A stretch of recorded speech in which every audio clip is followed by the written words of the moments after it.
السلام سے لے کر کے یعقوب علیہ السلام کے 12 بیٹے تھے، ان میں بڑے بیٹے کا نام یہودا تھا، وہاں سے یہودی ہیں، ان کی اپنی ایک تاریخ ہے۔ کرسچین جو ہیں عیسائی یا حضرت عیسیٰ علیہ السلام کے پیروکار ہیں، دنیا میں آج ان کی سب سے زیادہ تعداد مانی جاتی ہے، میجورٹی ہے۔ اور اس کے علاوہ جو سناتنی ہیں، آریہ سماج ہیں، یہ تو تاریخ بتاتے بھی نہیں، یہ یہودی تو تاریخ بتاتے ہیں کہ عیسیٰ علیہ السلام سے اتنے سال پہلے کے تھے۔ بدھزم کے جو لوگ ہیں، بدھسٹ، ان کے بھی یہاں تاریخ ہے، گوتم بدھ کے پیدائش کی تاریخ یا ان کے زمانے سے وہ لوگ ہیں۔ اور جو چائنا میں کنفوشیوس تھے، ان کی بھی ایک تاریخ ہے، یہ سب کی ایک تاریخ ہے، لیکن ہندوؤں کے ہاں سیدھے 50 لاکھ سال پہلے کی تاریخ ہے۔ اب وہ ہم کو تو نہیں معلوم 50 لاکھ سال پہلے یا 60 لاکھ سال پہلے، بہرحال۔ لیکن میں یہ ساری باتیں اس لیے کہہ رہا ہوں کہ ان سب کا دعویٰ ہے کہ اسلام سے ہم پہلے ہیں، اور اسلام کو یہ لوگ یہ سمجھتے ہیں کہ محمد عربی صلی اللہ تعالیٰ علیہ وسلم کے بعد پوری دنیا میں لایا گیا۔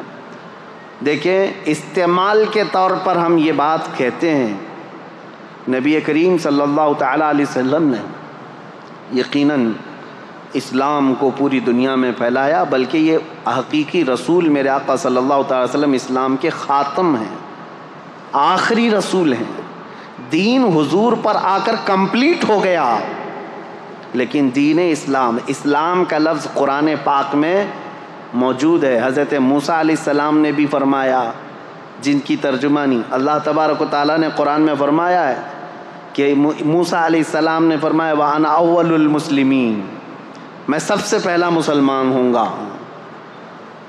اسلام کا لفظ جو ہے حضرت موسیٰ علیہ السلام سے ہے، حضرت ابراہیم علیہ السلام سے، کئی نبیوں سے یہ ہے۔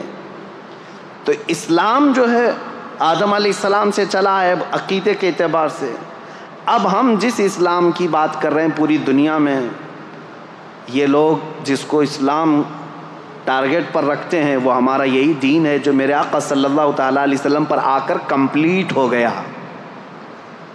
اب کمپلیٹ جس کے ساتھ ہوا ہے، یقیناً وہ ہمارے رسول ہیں۔ میرے آقا صلی اللہ تعالیٰ علیہ وسلم آخری رسول ہیں، ہمارے آقا و مولا، بلکہ کل کائنات کے وہ مرجع اور محور ہیں۔ یہ سب عقیدہ ہمارا ہے۔ اب سوال یہ ہوتا ہے کہ جب ہم یہ تاریخ بتاتے ہیں تو ان کو سوال کرنے کا پہلے ہی حق نہیں ہونا چاہیے، جو یہ کہتے ہیں اسلام کو ہی کیوں فالو کریں۔ اس سوال کا جواب میں بتاتا ہوں۔ پہلے ہی میں نے بتا دیا تھا، چھوڑو سارے جھگڑے چھوڑ دو، اس کو فالو کریں اس کو فالو کریں۔ میں نے تو تاریخ بتا دیا، پوری کائنات کا باپ جو سب سے پہلے انسان ہے وہ آدم علیہ السلام ہے۔ آؤ ہم اور آپ اپنے باپ کے دین پر قائم ہو جاتے ہیں، اور وہ دین اسلام ہے، وہ دین اسلام ہے، آدم علیہ الصلاۃ و تسلیم۔ لیکن ایک بات یاد رکھنا، آدم علیہ السلام کے لا، ان کی شریعت اب نہیں ہے، ان کا عقیدہ، ان کی بنیادیں، وہ دین موجود ہے، لیکن ساتھ میں آدم علیہ السلام کو اگر مانتے ہو، چلو آ کر کے اس پر یہ بھی ماننا ہوگا کہ سیدنا آدم علیہ الصلاۃ و تسلیم جنت سے دنیا میں بھیجے گئے تھے، 300 ساڑھے 300 سال روتے رہے اللہ تبارک و تعالیٰ کی بارگاہ میں، اور پھر وہ ایک دن آیا جب اللہ نے ایک کلمہ ان کو القا فرمایا، اور پھر اس کلمے کے ذریعے سے آدم علیہ السلام کی توبہ قبول ہوئی۔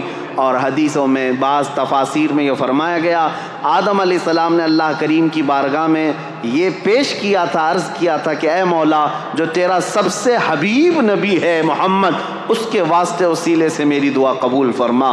رب تعالیٰ نے آدم علیہ الصلاۃ و تسلیم کی دعا قبول فرمائی تھی۔ تو آج یہ بھی تسلیم کرو کہ آدم علیہ السلام کے اگر دین پر ہوں گے تو اس آدم علیہ السلام نے میرے نبی کے وسیلے سے اللہ کی بارگاہ میں دعا کی ہے، تو یقیناً وہ اکمل و اتم رسول ہیں جو اللہ کے محبوب ہیں، اور ان کا دین ہی سچا دین ہے۔ اب میں بتاتا ہوں دین اسلام کی ہی پیروی کیوں کرنی چاہیے۔ سوال یہ، اب میں اسی بات پر اگر چل پڑوں تو پوری رات گزر جائے۔ وجہ یہ ہے، میرا دین جس بات کا اعلان کرتا ہے اس کو امپلیمنٹ کر کے بتاتا ہے۔